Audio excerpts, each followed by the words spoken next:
is Falkirk Daft. With Behind the Wall and the Falkirk football fans in training. We are 2 centuries old, 200 and not out. This is Falkirk Daft, your favourite Falkirk FC podcast, your only Falkirk FC podcast. I should add that as well. I am John McAnally and I am joined by the ginger god of pod himself, it's Ross Wayne. Good evening, mate. Yes, 200. Crazy, actually, when you think about it. The 100th one feels like a lifetime ago, but that would have been during the... Was that the Championship season it would have been, or was that League One Invincible season? I don't know. Might have been League One. We'll have to go and check, actually. Do you know when it was? It was Championship, because remember, we not just lost the unbeaten tag to against Wraith. I think we did. Well, yes. Well, luckily we've got a one to talk about and a draw in this episode as we look back at the League Cup fixtures against Alloa and Stranraer just in a bit. But yeah, I think I was looking back at like famous 200 TV episodes, and apparently the South Park's 200th episode was cancelled because and you can't get it now. Wow, did they say why it was cancelled? I think it was for legal reasons, because they did a whole thing about all the celebrities who'd slag off getting together and basically taking them to court. So yeah, I had a look into that. But I mean, there's lots of TV shows have reached 200 episodes. A lot of podcasts reached 200 episodes as well. I'm glad to say we're amongst that club now. So long may it continue. How was your weekend, Ross? I know you were like daddy taxi duties last night, dropping off, picking up at gaffs. Yeah, no, it's been a quiet weekend, mate, to be honest. So obviously we were at the game yesterday. We caught up for a little bit before the game, didn't we? We were in Behind the Wall. Sponsors, thank you again, Bobby and the team. And then the game, and then fairly quiet weekend. House stuff today. House stuff. Always house stuff on a Sunday. I was out trimming the bush. Is that a euphemism? Yep, trimming the bush. And one of our Falkirk supporter, Mark Trainer, drove past in his car just said, "You missed a bit. Thanks for that, Mark." I thought he was going to say nice bush. No, it's a big bush. It's out of control. I filled 4 bin bags full of bush, and it doesn't look like I made a dent in it. So I've got a big bush out the front. It's needing trimming, and I keep going at it, and it's just. Why are you bagging it? Just put it straight into your brown bin. I don't have a brown bin. Do you put them in the green bin? Do you? No. I go to listen. I go out to the dump. I go out to Roughmute and dump it there. Fair play. I thought you were. No. I'm not. No. Just because I've not got grass. I've got chuckies at the back, so I've just got a big bush that needs trimming, and I trim it every summer, and it takes ages. The council watchdog were just about to start chapping your door. Aye. Won't mention the council here, will we? You get in trouble for that. But aye, so that's been my Sunday, and then obviously at the game yesterday as well. But you don't want to hear about you want to hear about football, and let's get to your comments first and foremost. I want to do a thing on the podcast. First in, right? And first in this week on the YouTube comments was Jack Shuttleworth, who basically said Dennis the Menace is Latvian. Right, okay, a few people have been in touch, including Nathan as well. I did say Lithuanian in last week's podcast. I meant Latvian. I don't know why I said Lithuania. I always get those two countries mixed up. I didn't even correct you, so I've obviously fell foul of that as well. Yeah, absolutely. And apologies as well to another apology and correction from last week. I believe I said Miles Hogarth and not Nicky Hogarth, as when I mentioned that Jen Hogarth's birthday, and I said, of course, her kids Miles and Jay, and obviously Miles is her ex-husband. So there we go, brilliant. Yeah, that wasn't awkward at all at Alloa on Tuesday night, was it? I know, and Jen had me out about it. So apologies, corrections. That's all that we need to say there. David Fox says we need Barney back. We need a forward. He said that in the YouTube comments. And Keith Young remarking on the fact that we met Peter Dust over in Albufeira when I was on my holiday. Billy says Billy, aka Peter, is a legend. So there we go. So the one and only Peter Dust, aka Billy, over in Albufeira. If you are going on your holidays, check out the Lucky Clover if you're over in Albufeira for a good old night and a good sing-song to Amarillo. A couple of bits and bobs that we've got to deal with. Matthew J. Wood, you might have seen this on our Twitter. If not, get on it. He is an official merchandiser. I think that's probably the word. Yeah, he's a retail partner. Yeah, retail partner is probably a better term for it. But he does he's done a few kind of teams. He's done the Invincible. He did back-to-back champions. Where he puts the teams together. Really smart. I've got a couple of them up on the wall. But he's doing one for the 150th anniversary. So basically, he's getting all the kind of classics Falkirk strips and putting a player next to them. It looks really, really good. Really good idea. He did one for Crystal Palace. So he's doing the same for Falkirk for the 150th anniversary. So we asked out on our social media, pick your favourite top and what player was your favourite player in that top. I like it. I think that's a brilliant way to do it because you resonate players with kits. Right, I'm going to let's do a couple then. I'm going to throw a couple at you then. Let's go for the yellow Beezer Holmes. Who do you? Has to be wee Richie Cadet because of his 100%.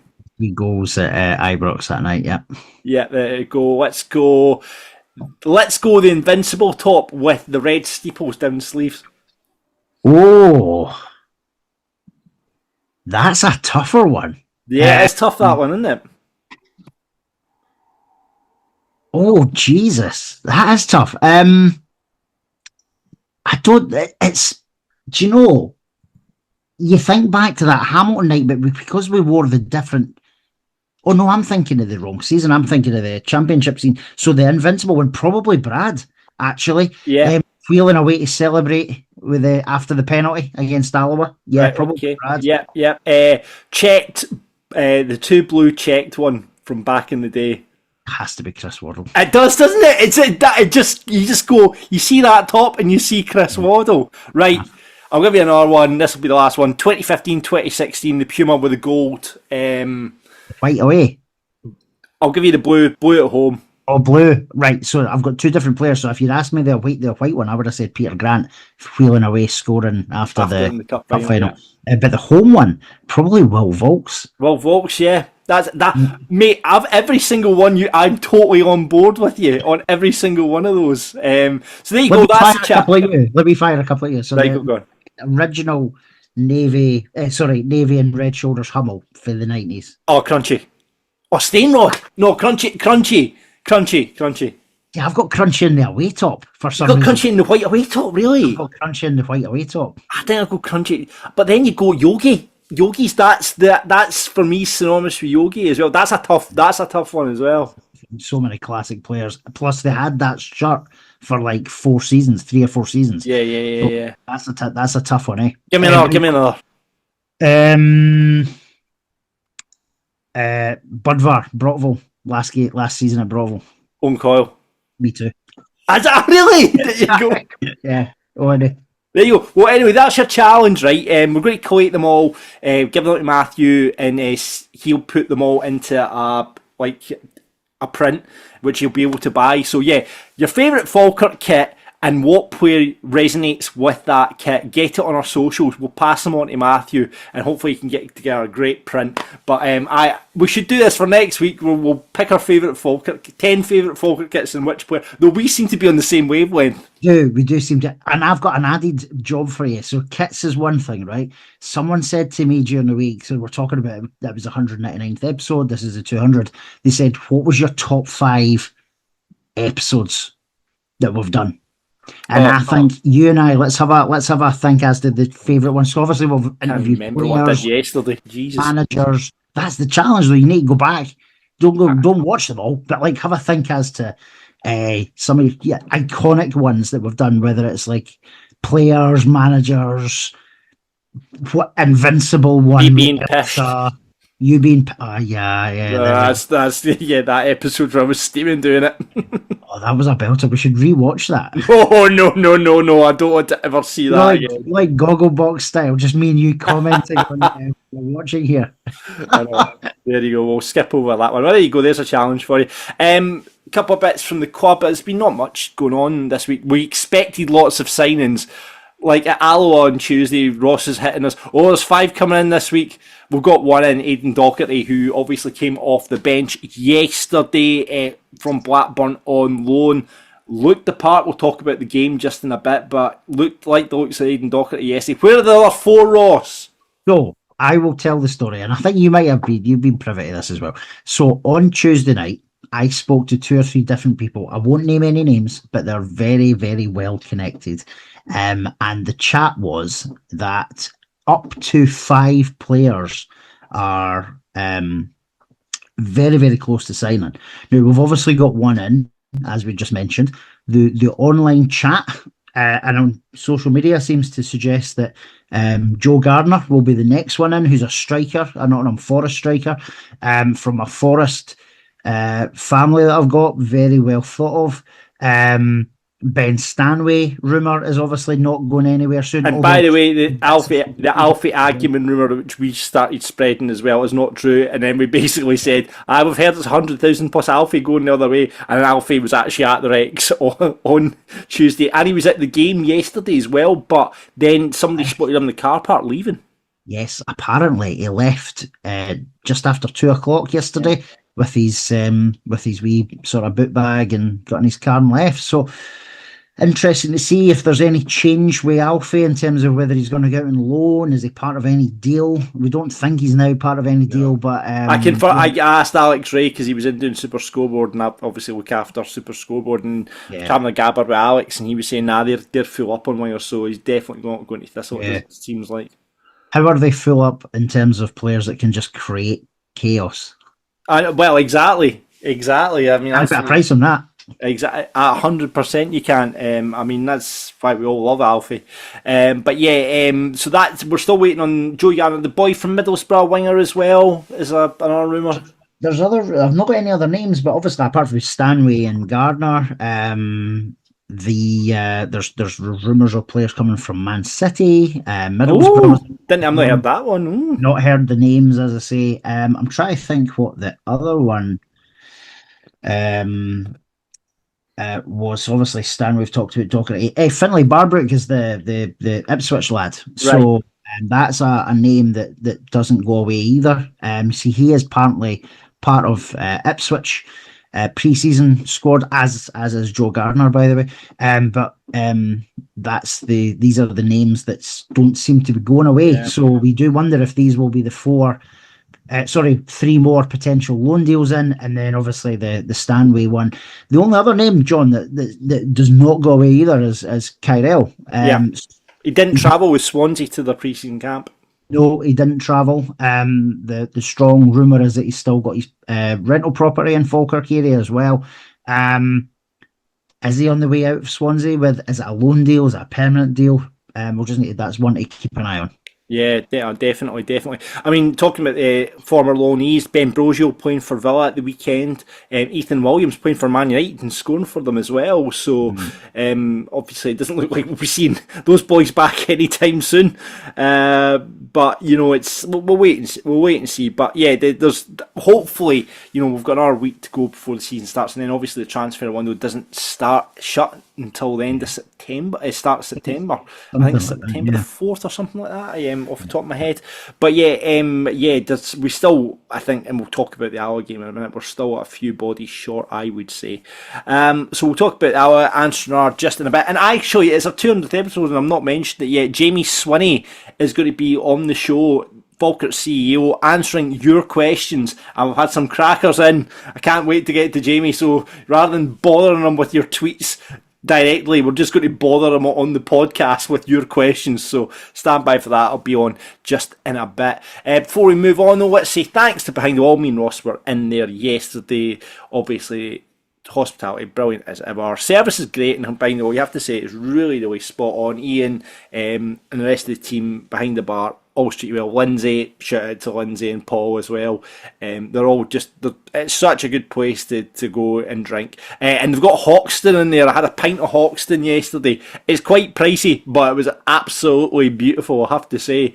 So if you're in Behind the Wall next time, try a pint of Hoxton. It's down in the downstairs bar, and it's absolute class.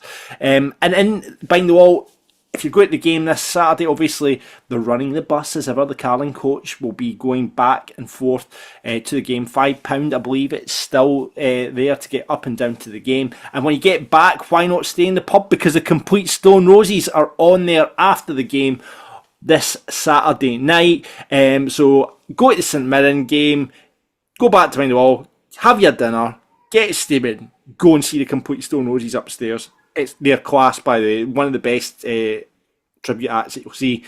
Ross, I think you've got this one. What's your favourite Roses song? Mate, this is obviously my genre. We're in your ballpark now, aren't we? We are in my ballpark. Couldn't do the Smiths, but we're in your ballpark now. Go on, your favourite Roses song. You know, it's a toss-up, to be honest. I Want to Be Adored is obviously... yeah, that probably is. Probably. Do you know, I've got out there one. Waterfall's good as well, though. I've seen the Complete Stone Roses a couple of times as well, and the first time I saw them, I don't know if this Roses' second album, Second Coming, Breaking Into Heaven, is unbelievable. It's got this like 5-minute build up, and it just goes into this kind of big wig out, funky wig out, and I always remember the Complete Stone Roses, they played the intro and then they just burst into that. It was amazing. So Breaking Into Heaven is one of my favourite Roses songs. A bit of an out there one, just to be different. And we promised Bobby that we would give it a good shout out because we want to have a brilliant crowd in Behind the Wall on Saturday night, don't we? Absolutely. So after the St Mirren game, get yourself along to the Complete Stone Roses.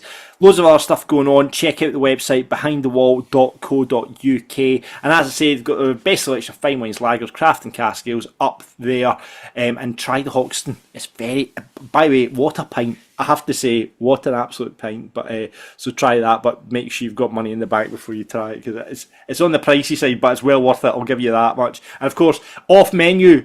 It is not on the menu now, but it's off menu, and I like that because it's our little thing. The Falkirk Daft Venom is, of course, at Behind the Wall. It's exclusive to Behind the Wall, and you can order it. You just got to kind of whisper at the barn, "Can I have a Falkirk Daft Venom?" You'll see it on the screens. But it's not. Is it still on the TVs? And stuff? It's on the TVs, but it's off menu. So if you look at the cocktails and you don't see it, it's our little secret. It's Falkirk Daft's Venom, and it's our little secret. So you'll be in the know when you go Behind the Wall and ask for Falkirk Daft Venom. So there you go. A couple of bits from the club news-wise. Hospitality. They've had an absolute. It's just been. If you are a regular go to hospitality, there's been very few details on it, and they've finally sorted it out because I think there's been issues with the council and the catering side of things. So the council's still going to do the bar, but they've now switched caterers to tatties and tipples just because I think the price of the council was going to be far too much, and just the cost associated with that would really push up the cost of hospitality. So if you're into hospitality, you should have an email now and you should be able to sort out your hospitality for next season. But it seems to have been a bit of a nightmare behind the scenes. Yeah, because they normally have it pretty much rolled out as soon as the fixtures are done, really, to get people booked up. But unfortunately, they've not been in a position to do that. There has been a lot of discussions, as far as we've heard, between the club and the stadium company. However, they have now appointed tatties and tipples. I really need to try and say that right, because I'm sure I called it something else the other day there. And yeah, listen, it sounds like, it can't do any harm.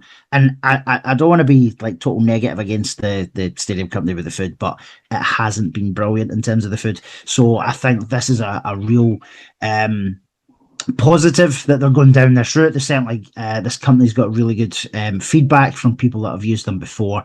And yeah, listen, have a look at the fixtures, get yourselves booked up. There's no longer the 1876 lounge option, but you can get involved with the Brockville Lounge, or if you fancy a private box, get booking one of them. They're a good laugh as well if you've got a group of 10 or 12 people. It's a right good laugh. And yeah, there's something there for everybody, I'm sure. Yeah, absolutely. Another thing, the bricks have been redone, which is really, really good. So obviously the club thanked Cam's Construction, Tilcoats Qualities, and Armour Architecture, who obviously sponsored this podcast. Shout out to Ryan. But the bricks have all been done and they're looking all shiny. I went down and seen my own one yesterday, got a picture of it. It's looking brilliant. I mean, a lot of people are obviously asking, you know, like the people that missed out, because it's going on back when stadium first opened, the bricks.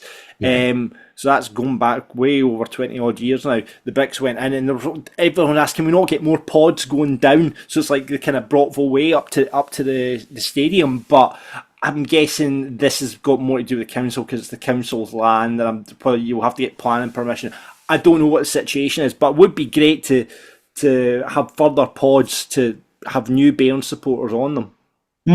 Well, the only thing I've seen is that I think Jamie replied to someone. We could maybe ask him this when he comes on, but I'm sure he's replied to someone on social media to say that they are looking at an alternative to the brick pods. We don't know what that is yet, but it sounds like it'll be something potentially similar that the current generation or the missed generation from the pods can get their names up at the stadium as well. Yeah, that'd be great. That'd be great. Let's talk Falkirk women. They had the first game and it was in the Sky Sports Cup this afternoon. They got beat 4-2, but I listened to Josh's interview after the match. And he was saying it was a good run out, and it's a Gart Cairn who they were playing were like quite a few levels above, and they're just finding their feet. And they've got a couple of new signings this week. Maisie Stewart's joined from Dundee United, and congratulations to Liv Murphy, who is nominated for the Championship Players Player of the Season. So there you go. Well, it's really good to see. So fingers crossed, they're playing in Trose next week, and you can get a season ticket for Falkirk Women, £40, which is unbelievable. So you can get along and see the Falkirk Women every, when they're playing at the stadium on Sunday, get along and see them. Why not? Indeed, yeah, no, absolutely. So they've got a cup game, and is it next week or is it the week after? And then the league starts on the 16th. Dundee United in the first game as well. So 16th of August, I think it is. So as you said, John, season tickets are on sale. £40 for adults. I've lost my train of thought in terms of how much the kids were. I think it might have been 5 or 10. But either way, listen, it's fantastic value for the number of games that you can go and see. So give the girls a bit of backing. We're sorting our season tickets shortly for them as well. Yeah, absolutely. It'd be great to get along and see the girls as well. So well done to the girls. Here we go. This is a big season for them, so we'll see how they get on. A lot of new players coming in the door as well. So go on, the Falkirk women. Let's talk about the games then. Before we speak to Jamie, let's talk briefly about the League Cup.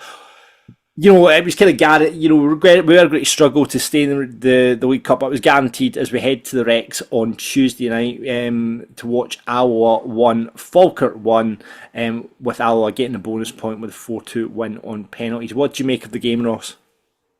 It wasn't the best. I thought defensively, I thought we looked pretty sound. Yeah. I was going to say this probably more so for the Stranraer game, but I think we look like potentially having a fairly settled partnerships, both in terms of centre halves and the fullbacks. So yeah, defensively, I thought we were absolutely fine. Going forward, we were sort of out of ideas. I think Stephen McGinn hit the nail on the head. I don't know if you've had a chance to watch his post Stranraer video yet, but he was talking about Alloa as well, and he just says, "Listen, we were too predictable against Alloa," and that probably is the best way to sum up the performance. Alloa knew exactly what we were trying to do. We weren't creative enough. Just a really kind of disappointing night. There were a few standouts though. I thought Tanzer did really well, took his goal really, really well as well. It was the first of the two games that we've seen Melnix and Hendo play, and I thought they were great together. And there was flashes of Paul McGovern. You saw a little bit his link up. Yeah, when he came off the bench, he looked really hungry and really creative. He did. He looked absolutely fine. Lewis Nielsen looked really good when he came off the bench. Drove forward with the ball really well. Defended really well. He was fine. Yeah, absolutely fine. Listen, see when he keeps it simple. I think he's a big lad. He's athletic. He's fast. He just keeps him when he does the simple things. I think John alluded to it when Nielsen re-signed on, he just said, "Listen, if he keeps it simple, does the right things," and he did that on Tuesday night. And obviously, it was the first look we had really of Ben Krauhaus. Liked him buzzing about. Looked of him. He had something about him. Me too. So hopefully, I know he didn't play yesterday, but hopefully he'll be fine to be in the squad against St Mirren. Yeah, great goal from Scott Tanzer as well. Brilliant ball from Brad Spencer. And we chip in over the top and Tanzer run onto it. Tanzer looks like I think so far in the pre-season he's been the kind of standout signing, and as we've talked about, it's going to be a real battle between him and Leon for that number 3. Wow, yeah. Playing it left back, and it's a strong. And as you said, Ross, I do think defensively we look so. I mean, there was that kind of switch off from McMillan for the throw in that led to the Alloa goal. Yeah. And looking back at it, Nicky will be disappointed that went in, I think, because you look back on it at the time, I thought, oh, Nicky, and I look back and it went, yeah, Nicky probably should have had that. And I think he'll look back at himself and go, I probably should have got down to it a bit quicker. I've not watched it back. I couldn't bring myself to watch the highlights or the penalties again, to be honest. But God, penalties! We don't even talk about penalties. What is this with us in penalty shootouts? But as you said, John, it starts with a throw-in, and it was a brutal. And I like Jack. Listen, Jack McMillan, for me, I think it's yesterday he was superb in the holding midfield with Sibbs, and I thought he had a really good game on Tuesday night as well. So, throwing aside, because it's. Just switched off. There's an awful between him, Brad, and then Nicky. Obviously, there's no one behind Nicky other than him. So, it's a crap goal to lose. Really, it was frustrating to be confirmed as out, because obviously we really needed the 3 points to potentially have a sniff. As it turns out, I don't think it would have mattered, because looking at who's went through as the 3 best runners up, I think there was teams with more points and better goal differences as well. So it probably wouldn't have made any difference. But it is frustrating, because it's a trophy, you know, and to find like that's us down to the chance of winning one trophy now with the Scottish Cup. Do you know what I mean? So it's like.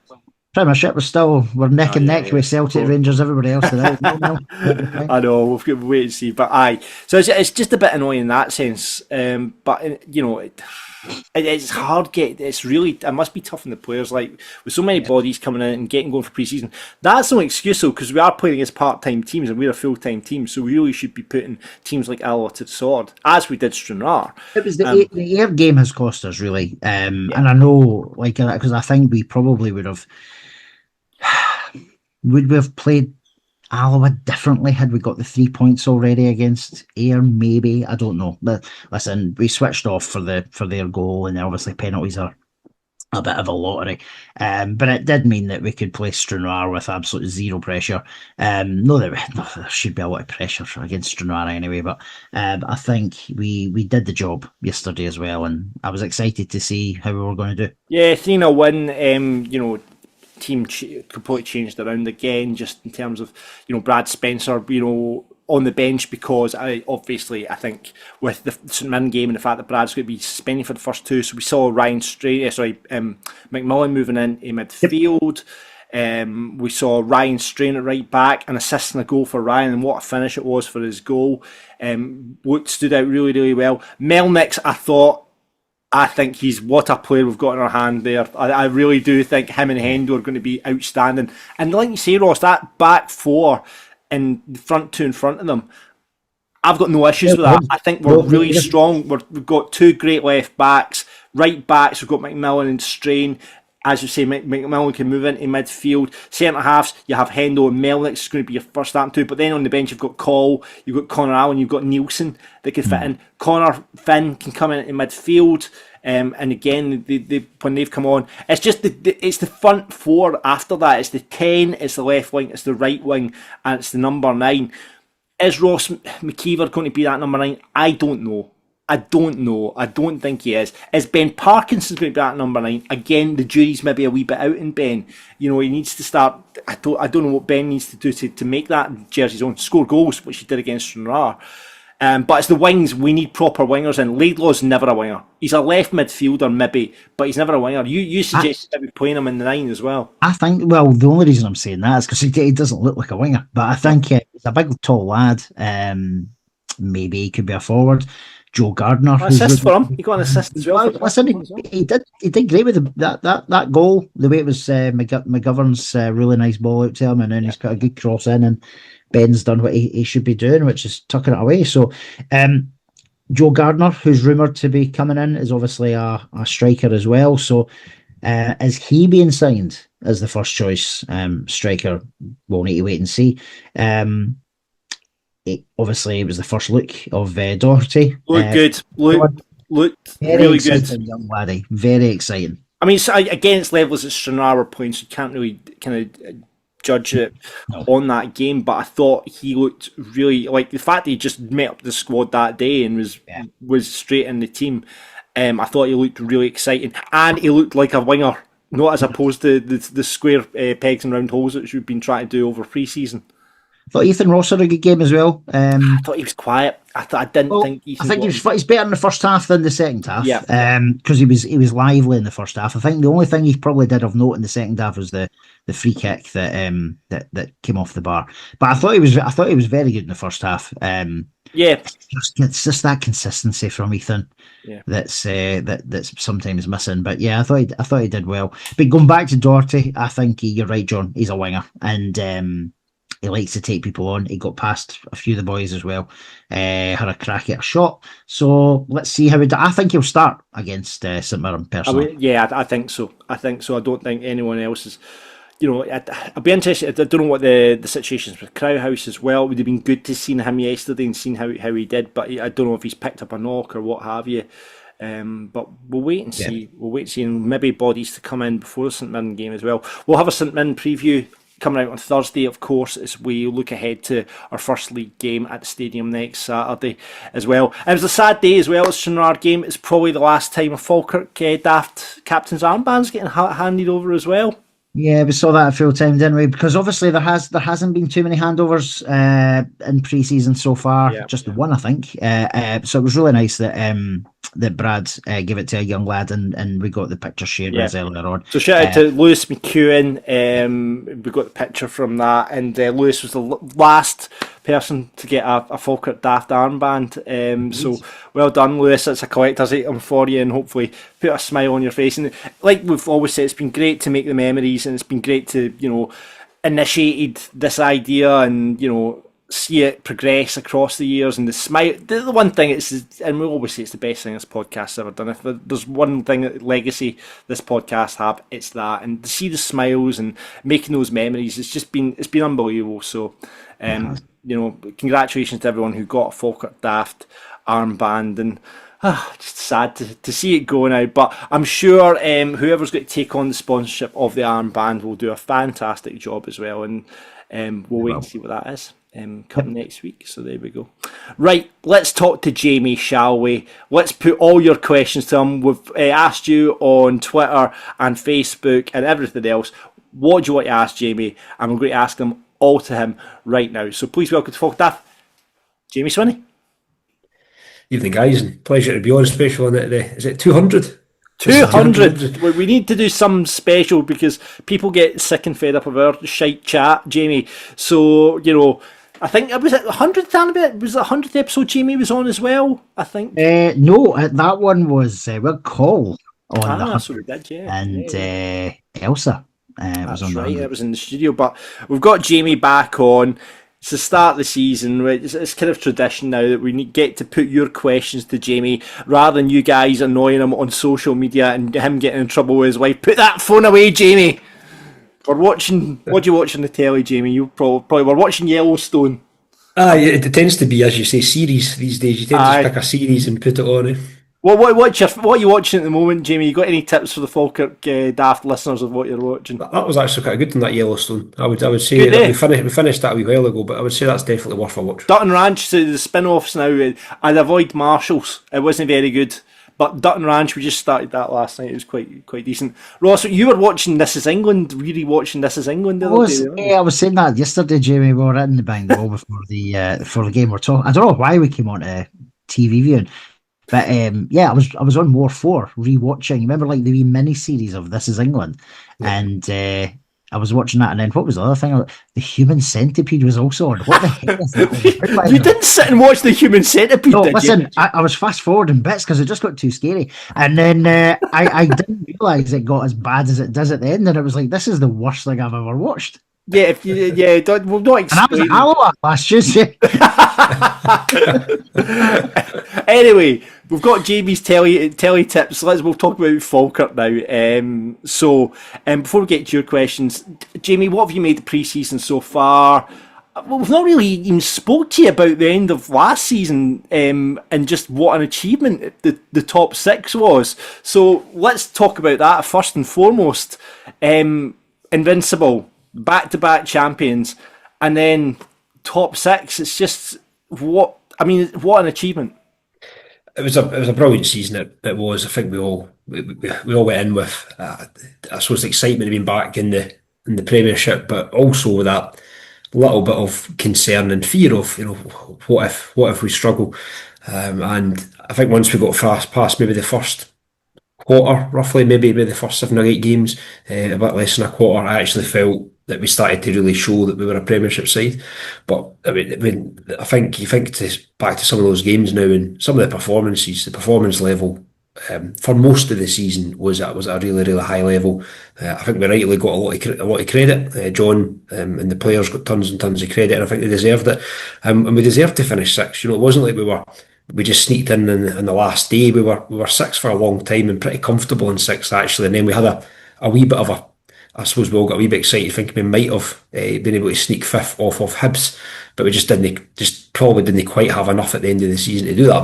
But a terrific season and one that I think we'll all look back on with loads of pride and to be honest with you, I think we probably most of us expected to be competitive, but maybe not quite to be as competitive as we actually were. So it was brilliant. You say that, Jamie, though. I'm going to take you back to the 25th of July, just over a year ago, and Behind the Wall. One person on the stage says we would finish in the top six. Just saying. And I was laughed at by both of yous, and look what happened. There you go. Mystic Ross strikes again. So what are you predicting for this season, Ross? Third. No, listen. I'm not saying third. I would bite your hand off for sixth again. I would bite your hand. I think everyone. Moving on. It's been probably I think John remarked on it as well, Jamie. Just the biggest turnover of players we've had since that first season when he came in. How busy have you been in the office this summer? Yeah, every pre-season is. I'm almost 5 years in the role now, and I keep thinking that the role's going to at some point. There's going to be a little bit of breathing space at some point. It just hasn't happened yet because of the 5 years that we've had from obviously being in a really bad place to then getting the club going in the right direction, and then having 3 incredible years, and we're always growing and we're always adding. So there's never been any breathing space at all. And this summer was actually no different. And you're right. It was probably exacerbated by the fact that we did have and have had a fairly big turnover of players. So there has been a lot of signings in already. There's obviously still some more to come. But the off-season obviously has more than just that. There's so much off the park that needs done ahead of every season essentially. And it's been intense. It's been absolutely intense. And we're obviously really frustrated with the Premier Sports Cup. It's a real disappointment not to get through that. There's no point hiding from that. We are gonna. I think John used the term transition. I think that's fair. I think we are gonna transition at this moment in time, and we've just got to have the belief that the management team and the players have delivered so much for us over this last 3 years. They will absolutely come good again, and it will just take a little bit longer than we probably all would have liked. Yeah, absolutely. I mean, big players going out. Obviously, Calvin Miller. Leaving to go to Hearts, Barney Stewart, with the big move to West Brom, our biggest, outlay. You won't tell us the figure, I'm sure, Jamie, but I know Ross tried to get it out of you in the fan zone, but, reported, obviously, it's our biggest outlay, so that beats Conor McGrandles, which was reported to be $1 million, so, it's upwards, and I'm guessing add-ons as well, and then obviously Dylan Tate moving for on a 3-year contract to Dundee United as well. So, 3 big players to replace and 3 of our better players to replace. So how tough has it been trying to get players in? Yeah, I think it'd be almost impossible to replace them as quickly and as easily as we would all like to, because you've mentioned 3 players there. I would also throw Phil Lisa into that mix as well. Although he wasn't our player, I think he was one of our best players of the season last year. So you take 4 players out of the starting 11 of any team, and it's going to be hard to replace them. I think when you look at the players that we've lost in those key areas, they're players that. Calvin had been phenomenal for 3 full seasons at the club. To find a like for Calvin is, I would say, maybe the hardest out of the lot. I really think that's probably the hardest one to replace. For me, he should have been in the Scotland squad. He should have been over in America. He's a top player. Replacing him is really hard. Barney obviously had a relatively short period with us. He only really played 4 months essentially in the Scottish Premiership with us, so still very hard to replace. But it'd be difficult to know where Barney would have went next because it was such a short period of time. Phil is irreplaceable because how do you get a guy on loan that can play probably every position in the park and look like he's just an absolute Rolls Royce of a player in every position? Dylan, clearly, I think we've certainly tried to replace Dylan in terms of we're bringing Craig Sibbald in regardless. So we wanted to keep Dylan. We wanted to have Dylan, Craig and Brad. Dylan obviously chose to move on. So I think we have got a replacement for Dylan, albeit he's not in it. No player's exactly the same, but Sibs and Dylan are similar type players. But I think out of them all, replacing Phil Lisa is very difficult. Replacing Calvin is very difficult. But we'll obviously try our best to find the next Calvin Miller if we can. And some of the loan players, if we can get somebody who's anywhere near the level of Phil Lisa, then we'll be laughing. I mean, it seems to be a good start for us, though. I mean, me and Ross were just talking about defensively, how we look very sound. Melnick looks like he could be an absolute player. Ryan Strain and Tanser seem really good bits of business, as does Jack McMillan. So I guess it is just finding further up the pitch those players to, like, with the Barneys and the Millers and the Tates, replacements, really. Yeah, and most of the work that's still to most of the players that sort of coming will be in those attacking areas. So it is clear that we're a bit light in the wide areas, potentially number 10 and striker. So that's what we're trying to strengthen. That won't surprise anybody. I don't think I'm giving away any secrets there. That is absolutely where we need to strengthen. And you're right, John, we've probably got a bit of a balance. We've signed guys that have got a proven record at this level. So Scott Tanser, a McMillan, a Strain, have all got bags and bags of experience at this level. But then we've also got young, hopefully exciting players like Paul. Paul coming across from Ireland. He's only 18, but we think there's a big future in him. Dennis, he's not as young as Paul, but it's his first foray out of Latvian football. But we think he's got real potential. I actually think when you look at him and Hendo together, they look quite similar in terms of they're both similar frame, similar size. They're both very good football players. Although they're centre backs, they're both very good football players.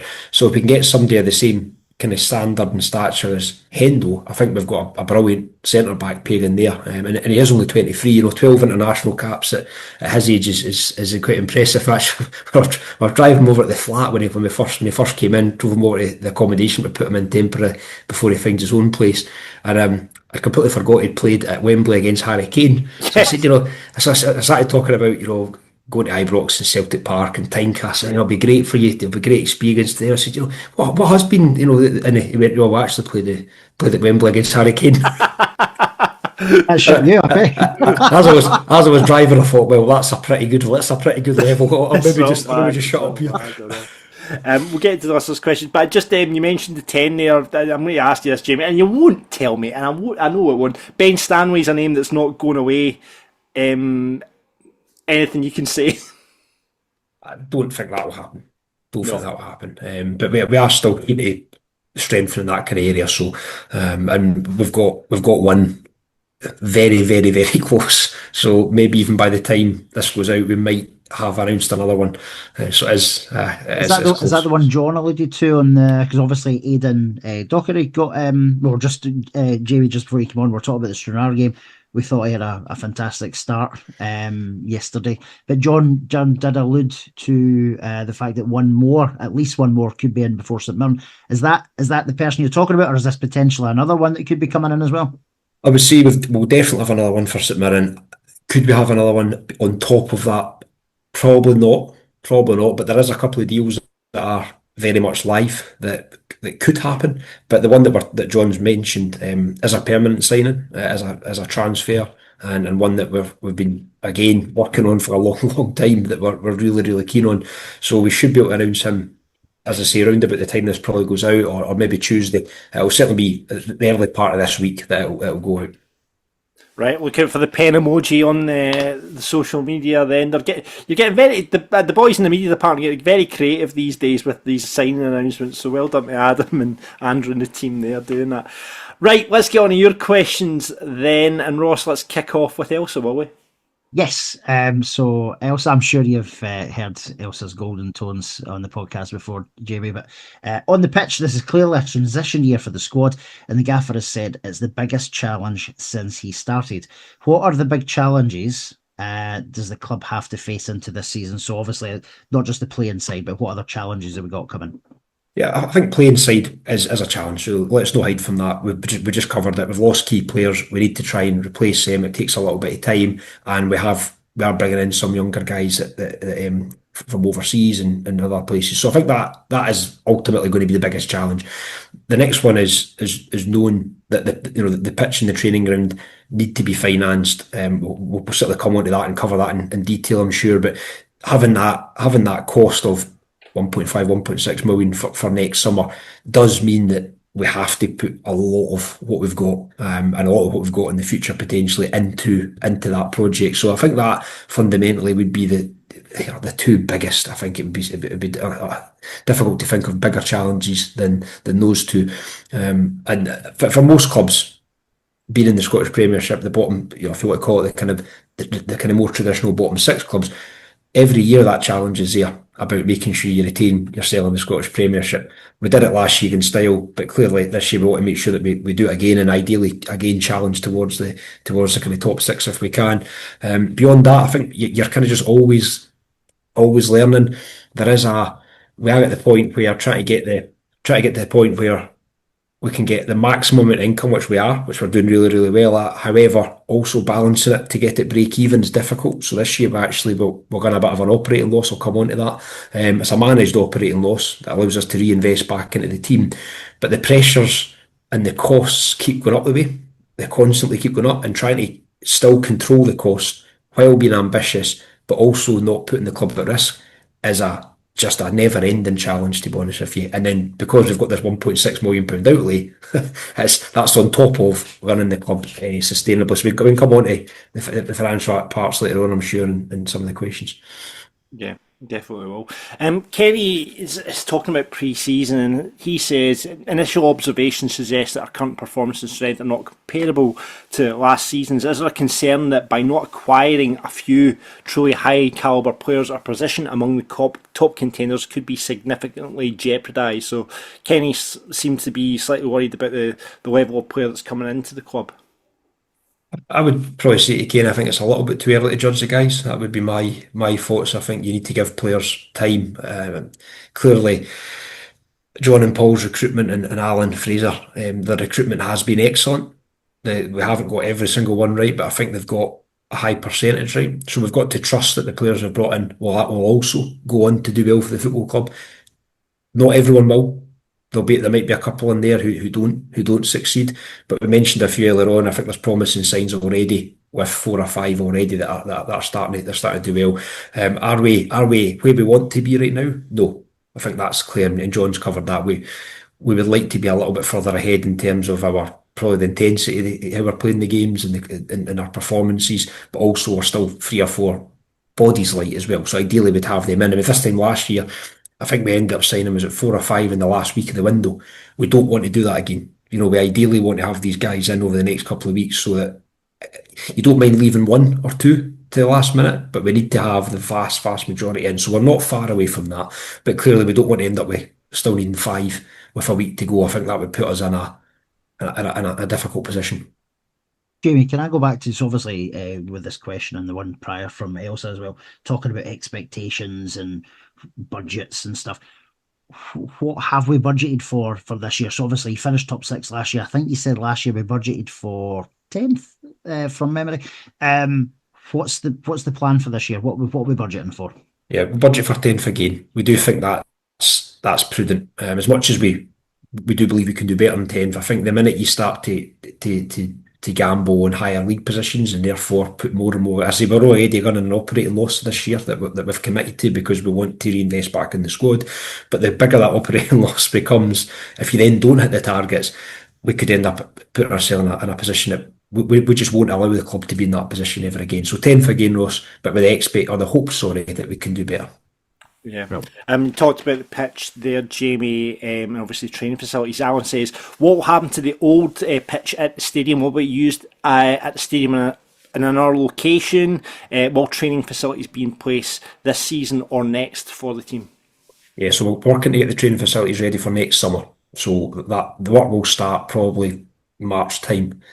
So with the aim of as soon as we start pre-season, we have a training facility to go to. With regards to the current pitch, there is a option to potentially lift it and lay it somewhere else. There is an option, but that might not be the option we take for lots of reasons, cost, and also the fact that it might not be once it's been picked up, ripped up. Essentially, once it's all been ripped up and put back down again, it probably wouldn't have the same quality that you would like it to have. So we're not ruling that out, but at this moment in time, I would say the most likely solution is it would go to recycling. That's the most likely solution for it. Sell it off, Jamie. I'm lifting my chuckies out the back garden, so I'll take a wee bit of the pitch. I'm sure people would buy it for that. A bit of history. The top six pitch getting put down. In fact, that'll be the back-to-back champions pitch as well. So why not sell it off? You'll make a bit of coin for the club. So believe it or not, because it gets classified as waste, you can't sell it as such now. I'm sure we could find a workaround for certain, for bits of the pitch if you like, but you're not really allowed to necessarily treat it as an asset that you can go and sell because it's deemed to be Amy, just waste. ignore him. He wants Tom Lang's saliva on something. So I would just don't go there. James, just as a following question to that then, so I know we can't ask you about the training facility because it's maybe not signed, sealed, and all that done yet. What can people expect? Is it just going to be like a couple of pitches? Are we putting buildings in? What's the plan of attack at the training facility? Aye, that's a really good question. You look down south and clubs, even up here actually, Kilmarnock are building their own training facility. An ideal world, we build it from scratch and we would have everything there in one go. We just don't have the money to do that. So we will do this over probably several phases. Phase one will very much be, can we get 2 pitches and a goalkeeping area?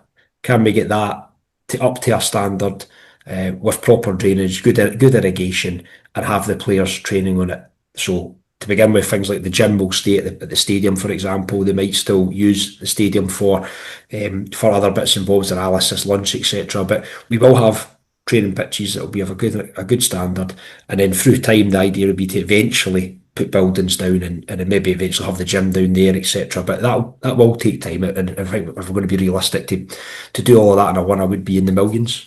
To start off with, we're looking at about 1.1 to 1.2 million for the pitch and about £400,000 for the training facility to begin with. That's the starting point, and then we'll, as I say, over time, hopefully add to it.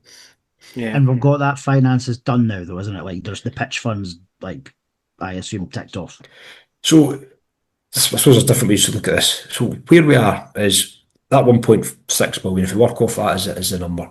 From the last 2 years, we've had 2 very good years financially. So, we've managed to finally put a cash buffer in the bank, which we didn't have before.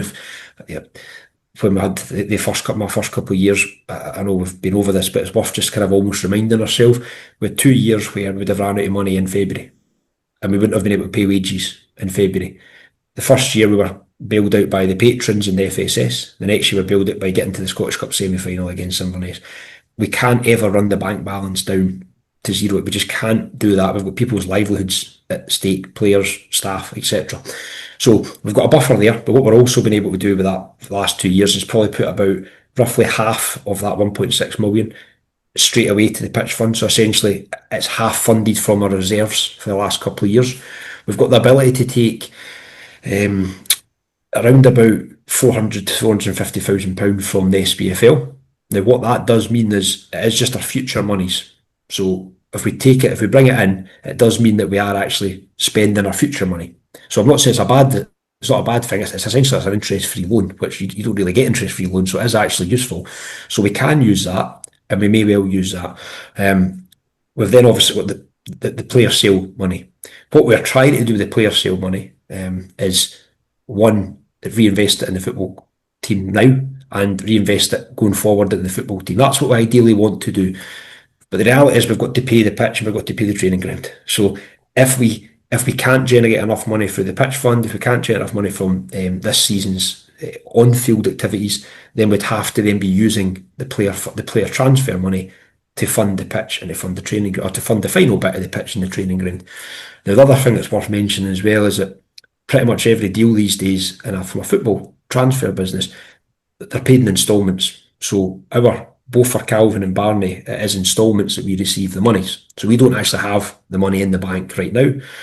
Teams in England in particular, because the rules now around about your squad cost ratio, because they're all overspending, the clubs need to try and stagger out all the costs of the employment over a 3, 4, 5 year period. So they try and stretch out transfer fees, agent fees, as much as they can over multiple years.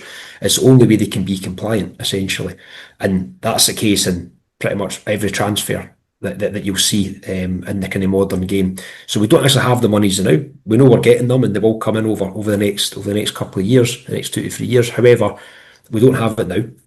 So if we are short of the pitch for the pitch fund, all we'll do is be spending our future monies in terms of future instalments. We'll essentially be spending it early.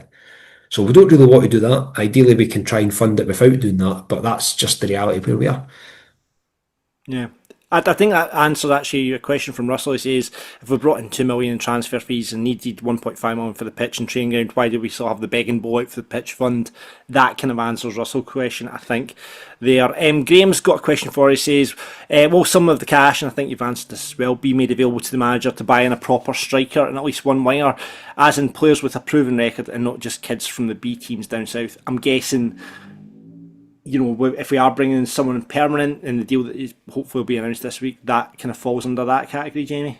Yeah, it does. Look, I think be honest, we've not been in the position of buying players over recent years. We have started to in the last wee while. Ben Parkinson and Paul McGovern, we have paid fees for. The next player coming in, it's a bit more of a substantial fee. So it is taking that monies directly from transfer sales and putting it back out to in terms of buying players. So we are already doing that.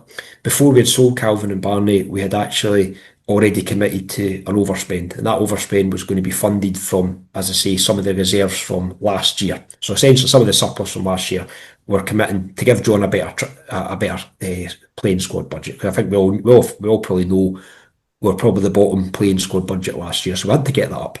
Then once we made the player sales, we then put some of that money also into the playing squad. So the playing squad's actually not only went up once, it's actually went up a couple of times now, to get it to a far more competitive level. It would be I think it would be foolish for us as a football club to be saying we can lose these key players that we've mentioned, John, but then we don't give the manager money to go and buy players and spend money on players, because you do that, there's only one outcome, and it's not a good outcome. So yes, we are buying players. Again, we're still making sure we try and get best value, but we're trying to make sure we get players that we think we can obviously sell on as well, because if we can do that and get in the habit of doing it, then that money just keeps getting basically keeps regenerating into the football club and allows us to be stronger. So I won't talk about this. He's mentioned specific players, obviously. I think Graham mentioned striker and wide player. Ultimately, it's up to John how he spends the money, but we are looking at attacking players, so I think that would be a fair point. Good job. Okay, thanks, Jamie. And yeah, a couple of these have been covered. Paddy mentions, and I don't think it's Paddy who works for the club, different Paddy. He says, "Can we ask Jamie about Falkirk TV?" So, Jamie, I'll read out his question word for word. So the quality is horrific. Highlights are unwatchable with the frame settings. He's not actually given a question; it's more of a comment, but. I like you'll see loads of stuff about Falkirk TV. What's the current situation with it? Is it going to change? Is it going to improve? I know there's people talking about Pars TV and all this kind of stuff. What's the latest situation with the TV side of things?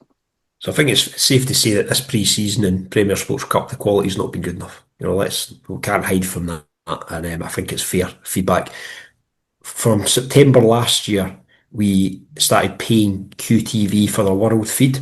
So I don't know for those that watch it regularly will probably remember this. We started paying QTV for the world feed for all the games. So what that essentially means is QTV's got a 4-camera set up at every Scottish Premiership game. At home games, we get we get it directly as a home club, but we pay for it. At away games, we get the chance to then take a feed at all the 11 away grounds. So we started paying for that last year, and I think it's safe to say that the quality therefore of Falkirk TV jumped up significantly. Not only was it that consistent quality of the image, but we also had the multi-camera, etc. So during these games, the kind of Premier Sports Cup and the friendlies, we don't have the ability to tap into that because it's not there. Essentially, that broadcast setup isn't there. So from St Mirren on Saturday, what Falkirk TV viewers should see is back to that, much higher quality viewing. If it doesn't for any particular reason, then we need to look at it and understand why. Because we had some complaints that started last year. Once we got the world feed in, the number of complaints dropped almost completely. Because the world feed is a high quality broadcast option. So what I would say though is I do think we need to look at the overall can we get the highlights part to a higher level as well. So again, we take the world feed highlights, so that gives us that. But what extras could we do? What extras could we do just to elevate the actual product up a little bit? I think that's fair. So we will see what we can do this year in terms of maybe taking another step forward, because that was a good step forward last year with QTV. But what's the next part? What is the next bit? Yeah. Jamie, see the bits and bobs you get for the side of the pitch from Ben and is it Lewis, and then there's another few others. Those are always fantastic, right?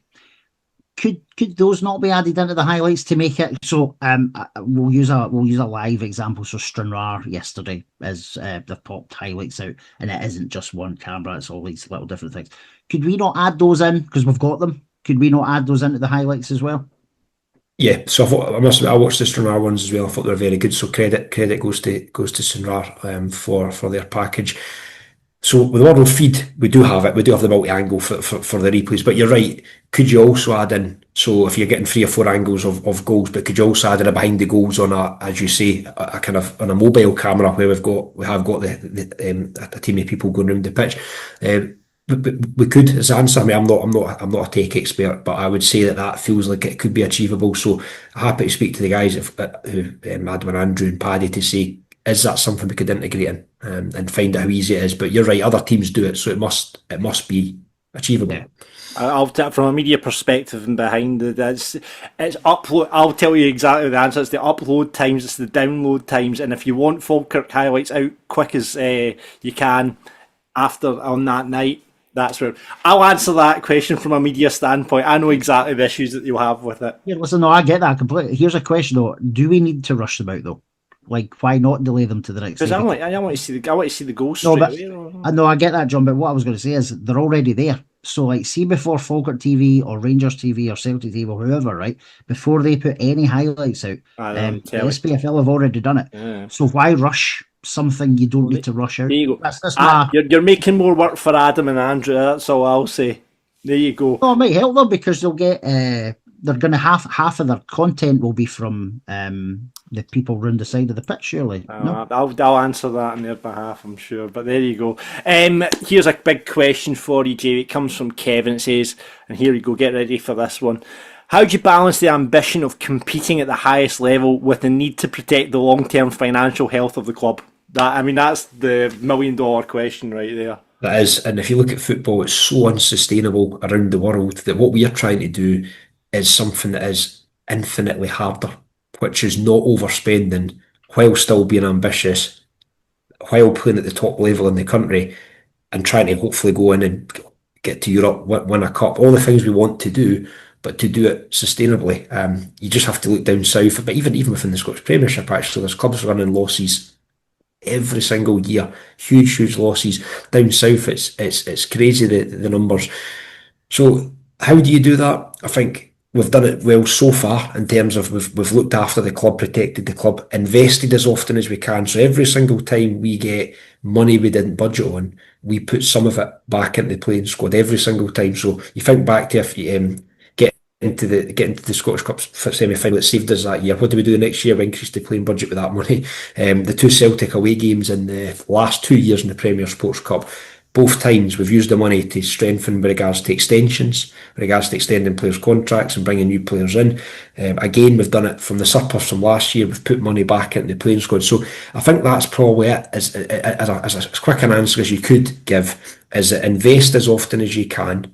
If we can get an investor in as well, and that gave us a cash injection, say that hopefully it happens this, it was happening this year, that would be ideal. We could then use that money to start to put money into projects that could deliver long-term financial performance. So the academy being one, could we make sure the academy is at the very best it is? For example, there's an opportunity to maybe run the performance school. That would cost a wee bit more money, but if we invest that over 5 years, if we can produce a Lennon Miller and sell him for £5 million or there or thereabouts, the club's then in a much stronger place again. So I think it's investing as often as you can, wisely. It's still managing the costs as best as you possibly can. You have to take some risks in football. You can't just keep all the money and kind of hope that everything goes well. You have to keep reinvesting. So I think that's probably the answer to the question. Brilliant. Jamie, I've got one from Andrew here. So this is around the infrastructure changes that are going on around the stadium and the area. So, if any, how much influence does the club have on what's going on around the stadium? So there's the road being built, which is currently causing obviously a lot of issues on match days. Is there anything that's going to change that's going to be a positive for match days? Is there, I think this is probably a no to this one because it feels like a lot. No. Is there a possibility of opening up any sort of railway line stop on the line? And his last one is a bit different topic, but also, are you looking at a club shop up the town? So that was Andrew's question. Yeah.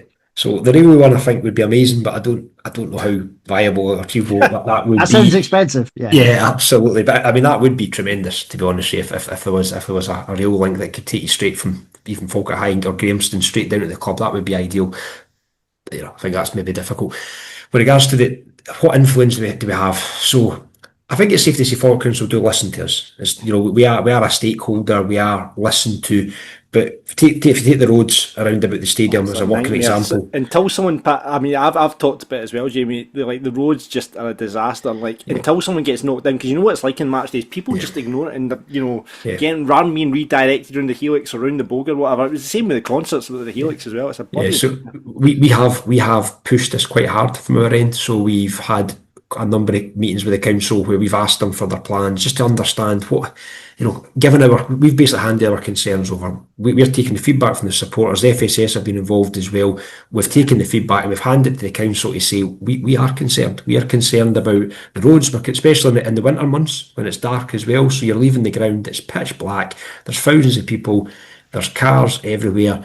It does feel like a really big risk, John. You're right, and hopefully there isn't going to be a kind of serious incident, but it does feel like that could happen. So we've fed back on multiple occasions. The council have listened to us. They have made some adaptations to the work that they've done. It won't even be noticeable to fans, but they have made certain things that have came directly from us, so feedback directly from us.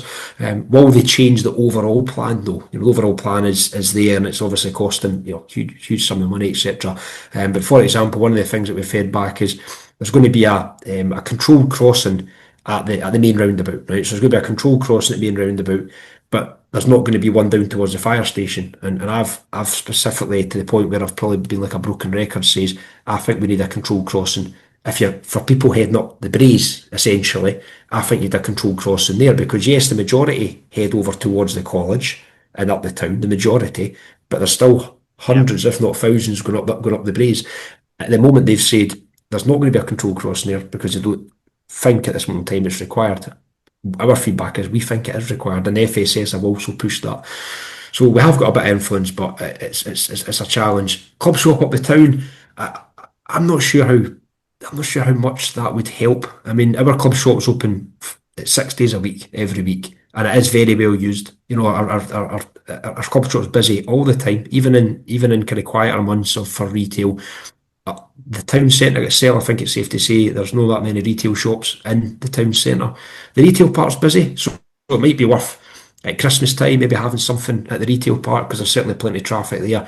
I'm not convinced that having it up the town would would it serve that much of a purpose, to be honest with you. I fully agree with that. Do you see the video of the boy doing the gig up the town there during the week on Falkirk High Street? Jesus Christ. I was like, yeah, I don't think you need that. So that whole town centre debate is a one beyond this podcast, by the way. I could go on and on about it. But See, anyway. on the retail, obviously, Jamie, we've just in the last few days, obviously, we saw that Greaves have been bought by someone. Mike Ashley. Yeah, so I didn't want to name him. So is there any thoughts, early thoughts as to how that may affect our online operation? Yeah, good question. I was actually going to bring it up 'cause I think the fans, I think it's one that we definitely want to give the fans as much information as possible. So Greaves was a family-owned store for many, many years, and I think everybody would agree that's used them. Their customer service has been different class since they've been working with us. Yeah. That's one of the reasons we picked them, and I think they've not let us down. They've been really, really good at both the customer service aspect. They've also played a big part in the design of strips and kit, because Miller in particular, Miller, who's essentially runs the store but has also worked closely with us, he's almost been like a consultant for us, so he's given us lots of good ideas on retail items, etc. So they've been great for us. They've made a decision to sell to, it's essentially, it's the company name's not, but it is essentially Sports Direct. That for us isn't something we would want. I think it's safe to say we liked our partnership with Greaves. What we've tried to do is make sure there's no impact on Falkirk fans. So we've got 1 year, we have 2 years left in the contract, but we've now only got 1 year left in the contract. And essentially what we've tried to do is make sure this year fans don't really see any difference in terms of it will still at this moment in time be sold on the Greaves online shop. Greaves still exists at this moment in time on the high street in Glasgow. We will still be working with them. However, over time it's going to transition. What we really don't want is Falkirk stuff appearing on other websites and in other shops. It's not something we want. Can we control that long term? In terms of later in this year, we can't probably completely control it because they have now bought over Greaves. We worked hard to make sure we felt we'd done as much as we could to protect the football club, but at the same time knowing that we couldn't protect every single aspect of it. So what we're now doing is looking at what's the best option for online for next season and beyond. Is it an in-house one? Is it possible? Are we at the point where we've got a good enough infrastructure where we could deliver a high quality online offer, and it has to be high quality. We can't take it in-house and it becomes a mess. I think it's safe to say we did it in Lonely. We did it before ourselves. It wasn't great. So we need to deliver a really high quality one. Or do we find another Greaves? Do we find another Greaves? So we've got a year to sort that. But Falkirk fans shouldn't see any real difference this season. As I say, we've worked hard to try and make sure that is the case. And we do thank Miller and we thank Greaves because they've been great. Yeah. Really, really good. This goes back to the investor question. A question from Derek, who seems to be in the know here, and it says, after financial vetting and due diligence checks carried out on a major investor which came back positive, why did the board vote against it? Has there been an investor who's kind of passed the checks, Jamie, and was he voted against? No. Right. So Derek's not in the know. I genuinely don't know where that's came from. We have not had a single formal bid for the club. We've had interested parties. We've had, way back when we were struggling, we had some, I would call them maybe vultures circling because they probably got the club for cheap. And some of the numbers that people were quoting to try and acquire the club, I mean, really low.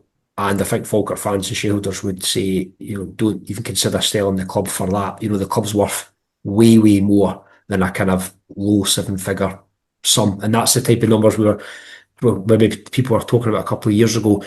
We've got 3 parties at the moment who are all showing a pretty good level of interest in a minority ownership. Because one of the things that I've been convinced for the last 3 years that if we can find a minority ownership, combine it with the fan ownership element, which I think is such a major strength for the football club, I think we could absolutely have a brilliant model, like a really, really successful model that will see us 5, 10, 15 years of, in terms of excitement, planning ahead.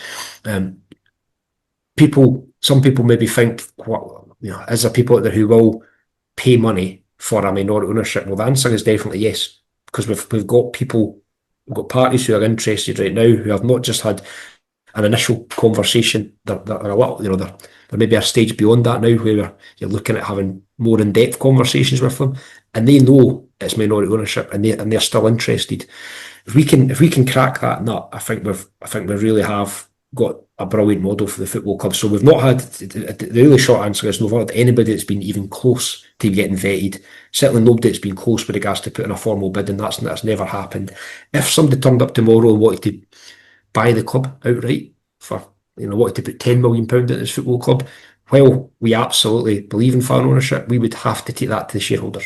Yeah. Because that's not a decision that I could make or the board could make on their own. Somebody willing to put in like a serious amount of cash would have to pay that to the shareholders. We've not had anything like that. However, we have got a couple who, if things go well, could be in that perfect mould of adding value, putting in a good amount of cash, and being part of the journey, being part of the football club, and owning 25% or up to 33% of the football club. And I think that would be really exciting if we could deliver that. I mean, all these American celebrities are looking for football clubs now, you know what I mean? They're all buying them, I've suggested Shakira would be a good option. She was seen at many a World Cup game during that. She could maybe get involved. Someone like Justin Bieber or something like that. Do you know what I mean? They're all looking. It's all a trendy thing now to have a football club. So get 25%, sit in the stand, enjoy a Falkirk Daft element behind the wall, and it could be the way ahead. You've basically sold it to them, John. I don't even know why they're not phoning you. I don't know. If I come across any rich celebrities in my travels, Jamie, because obviously I work in the radio. So if anyone comes into Clyde One, I'll just mention it. Calvin Harris is in town next week, so Calvin Harris would be a good one. There we go. Scottish as well. He's got a bit of cash, eh? Oh, you would think so. He's got a bit of... Gordon DL, he's got a bit of money behind him, isn't it? I didn't go near him. There you go. Aye, so that answers the question there. We've got one from Mark here, and this is just, what is our contingency plan if relegated? I mean, it's something we don't like to think about, but that and the pitch and stuff. Does he mean?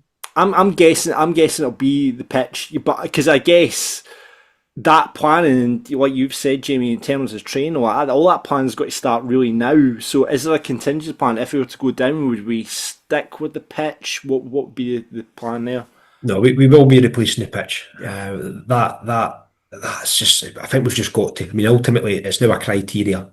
So if we have an artificial pitch, say we did go down, we have an artificial pitch, and we win the league the following year, we've got the same problem again. We have to go to grass. We have to have a training ground. We've actually, our new grounds and stadium manager will actually start next month. People might think, why are you bringing somebody in to look after an artificial pitch when that's obviously his expertise is in grass. However, we want him in the building now. We want him working with the staff. We want him getting to know the football club. We want him training the current ground staff and getting them up to a level where they can obviously performing the role. We also want them being part of this. So at the moment, we've got myself and Bob and Keith from the board who will manage the process, but we're not experts on grass pitches. We don't have the technical knowledge for a grass pitch. So the guy we're bringing in is going to be part of the whole process. So he's going to be part of the we've obviously got a pitch consultant in OBI who are top drawer. So we'll have them involved. We'll have his input.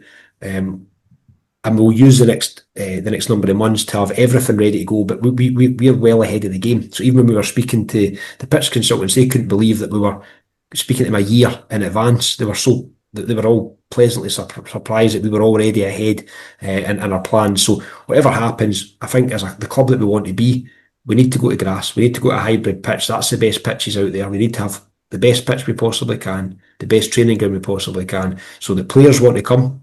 Fans want to watch the game, and hopefully, the way John and Paul play the game, it's obviously going to be beneficial having a high quality grass pitch.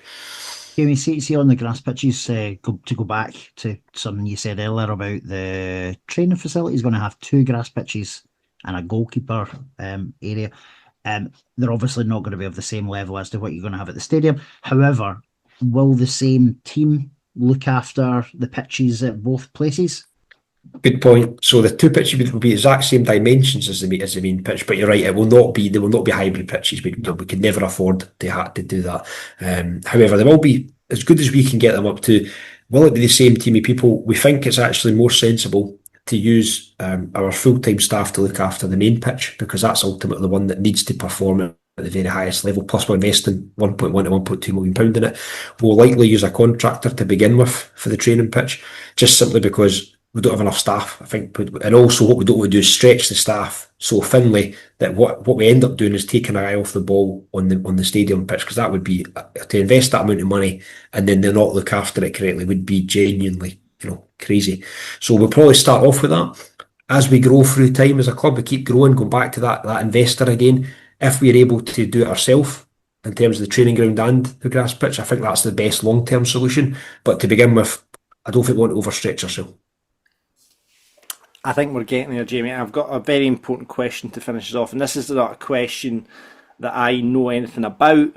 Louise gets in touch and says, can we get a second hand dryer in the ladies' bathroom in the main stand? Now, this has been backed up by several other people, that the hand dryer, and I don't know anything about this, I've never been in the ladies' bathroom in the main stand, but apparently the second hand dryer I hope you've known, John. I hope you know, there's a bit of a problem if you have been. So that's just, Louise, just want to get that sorted. So can we make sure you can get the second hand dryer in the ladies' bathroom? I think the hand dryers in general probably need an upgrade. I think they've all been in since the start. Get a Dyson's in. That's what you need. It would improve if you just got like a dog into pant. It would be. It would dry your hands quicker. Stand there for ages, don't you, lad? It's safe to say that needs to be added to the investment in the stadium. Add that to your snag list, Jamie. I'm sure the snag list grows and grows as the days go on. But yeah.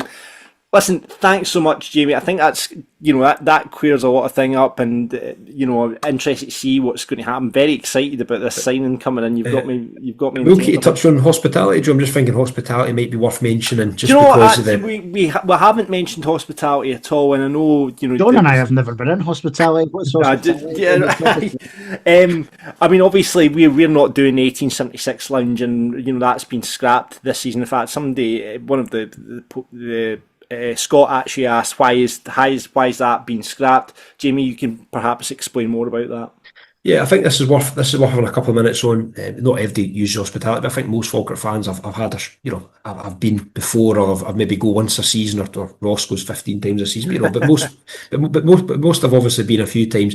So I think people know that we are kind of certain aspects of our relationship with the council are things that in an ideal world we would probably change. So one of them being we have a lease on a Saturday. We have a lease obviously all the time in terms of the ground floor and the pitches. However, we have our lease on the Saturday for the lounges. So what that means is we get the lounges handed over to us on a match day.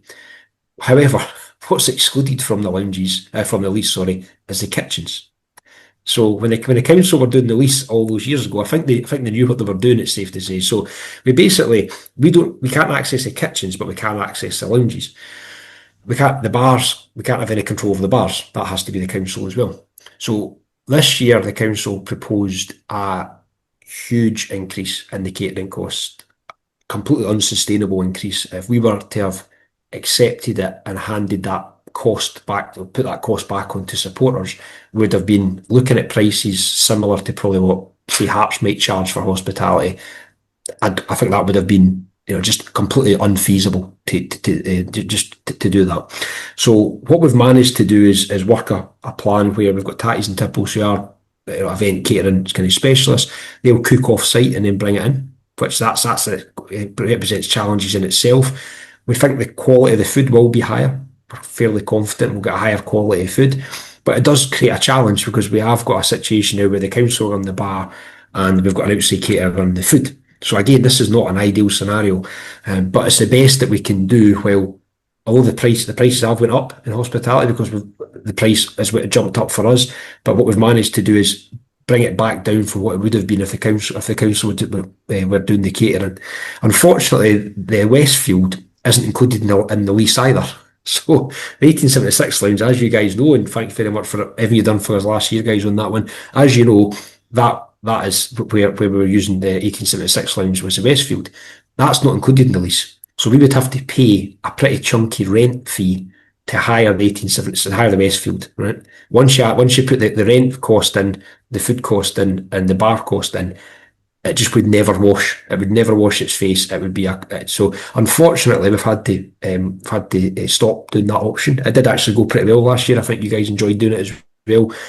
Good numbers, but we just couldn't do it. So, long story short, we hope we're going to deliver a really good hospitality experience. We hope the food quality will go up. The prices are going up, but we're not making any better margin. Football clubs simply keeping the same margin, which is already a very low margin anyway, but keeping the same margin this year. But if we had went with the council, that price would have had to go even further north, which wouldn't have been sustainable. It's crazy. It's crazy that the council are basically just throwing money away, by not, meeting you halfway on the prices and stuff like that. But it's just mental as ever. And it's the continued relationship between the football club and the council just continues long.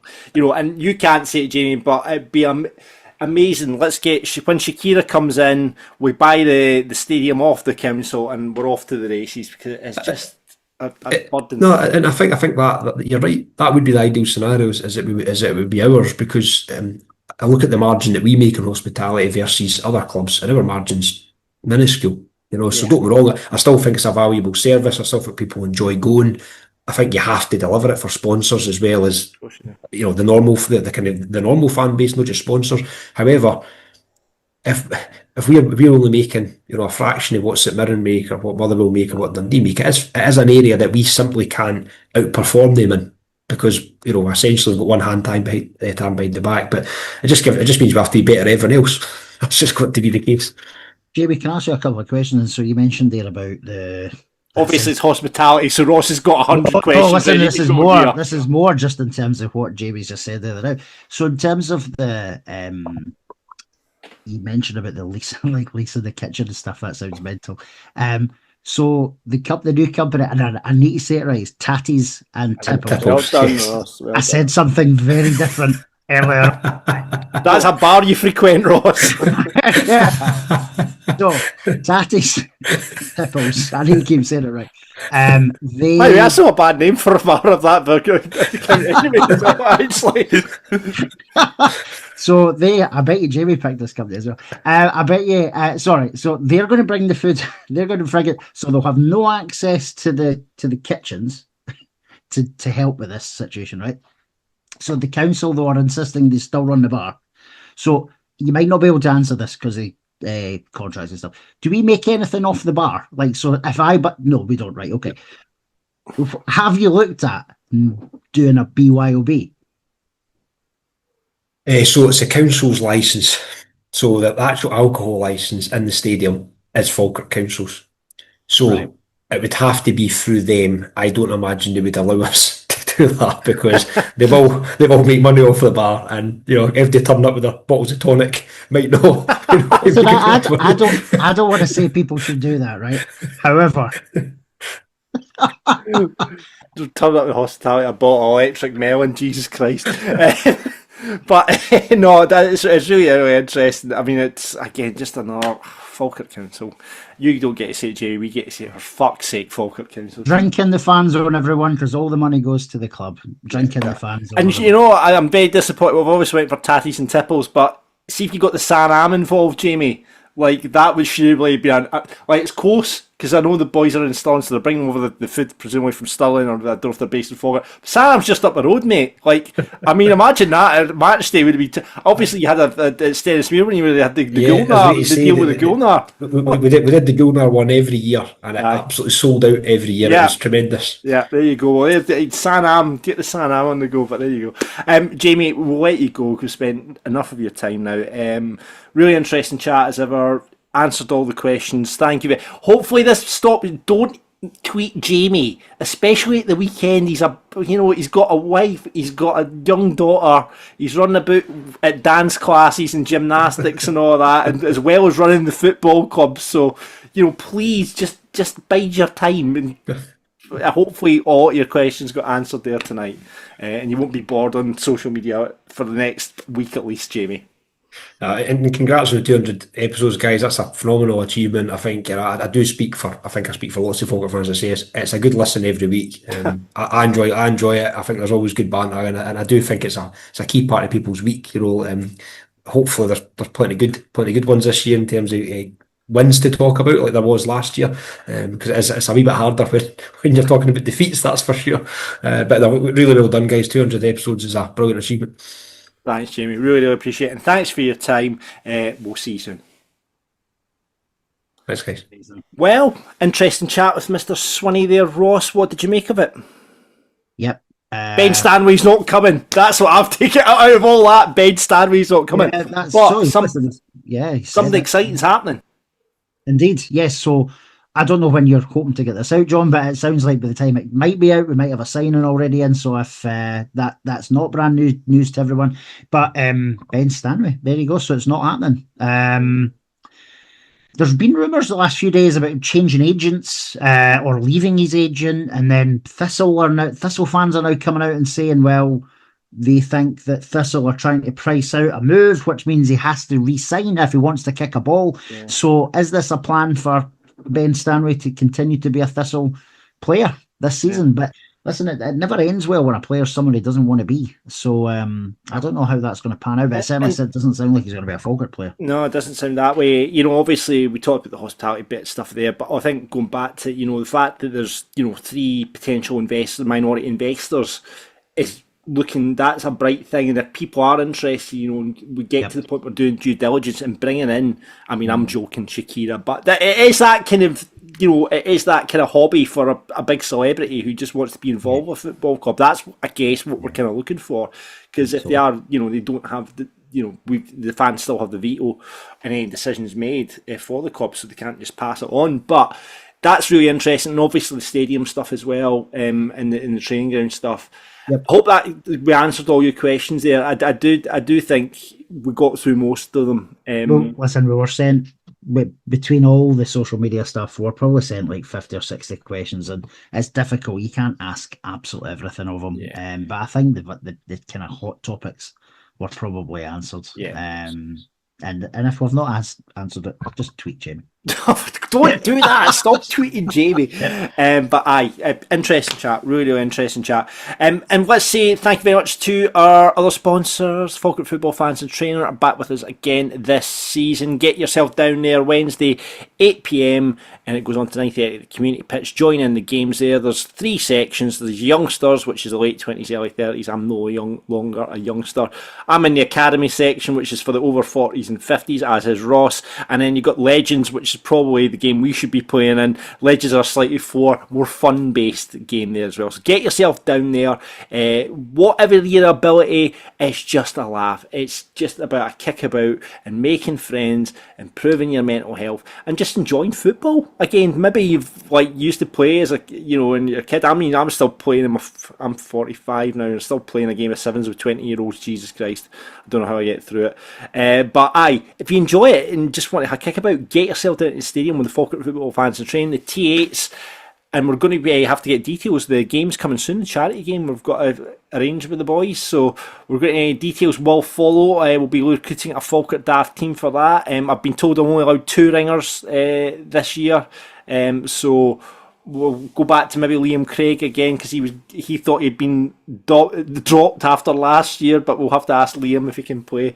But yeah, we'll be getting that game against the T8s very, very soon. But if you want to, in the meantime, get involved with them, you could be in their team coming up against this guy, this, winger extraordinaire. That would be me. No, it wouldn't. But yeah, get in contact with Dougie, Ian, or Hamish. The link is below for the details. Or just turn up on a Wednesday at 8 o'clock and say Falkirk Daft sent you. Get in, get involved.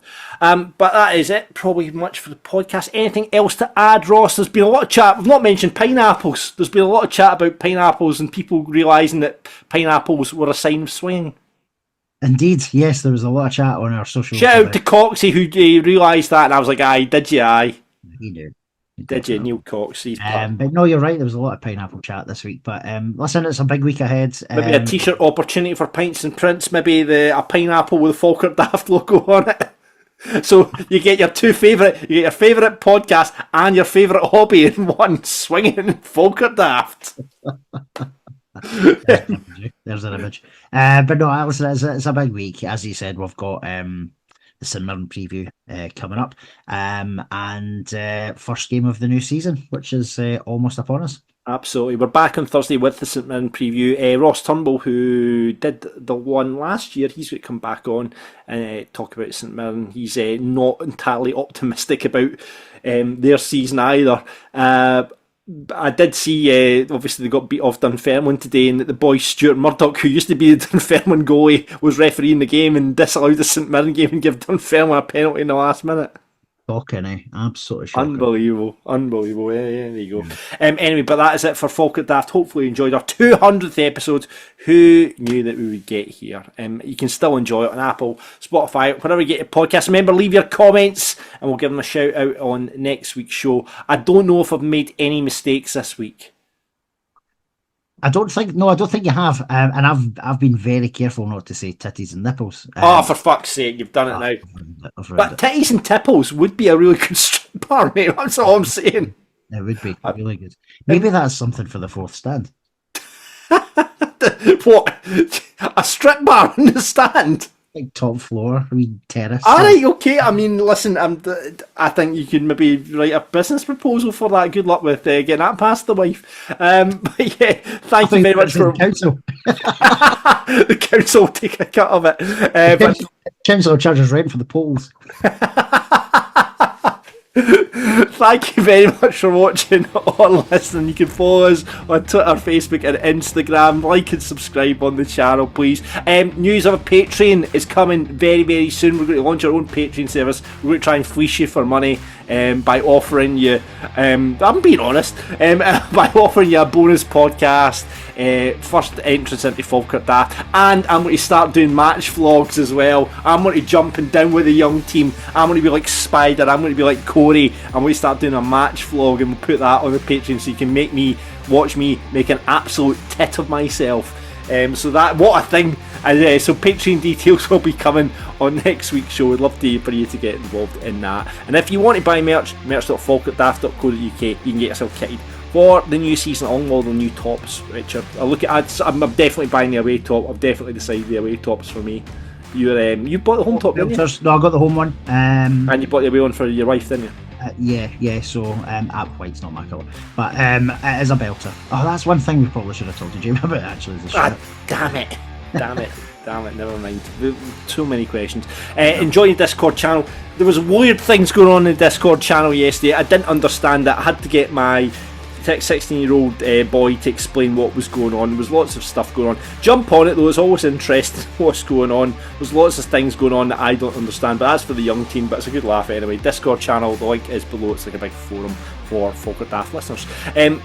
Email us. Looking for sponsors as well. If you want to sponsor the show, please do. Furry Bairns are on next week. Thanks very much to Rab for jumping on board. He'll be sponsoring the show next week. But if you're a business out there in Falkirk, you want to sponsor the show, maybe it's Tatties and Tipples or Titties and Tipples, you can sponsor the show. We are very cheap and very reasonable, so email us john@falkirkdaft.co.uk or ross@falkirkdaft.co.uk. That's it. Let's tie a bow in it. Let's look ahead to the start of the season proper next Saturday. Can't wait for it to kick off. We'll see you all in the stadium, but until that time, expect unexpected. We're Falkirk Daft, we're Falkirk Daft, talking about the dark blues and having a bit of a laugh. We're Falkirk Daft, we're Falkirk Daft. You can listen in the pub or you can listen in the bath. We're Falkirk Daft, we're Falkirk Daft. For everyone who's caring about being a Falkirk Bear, we're Falkirk Daft. We are Falkirk Daft.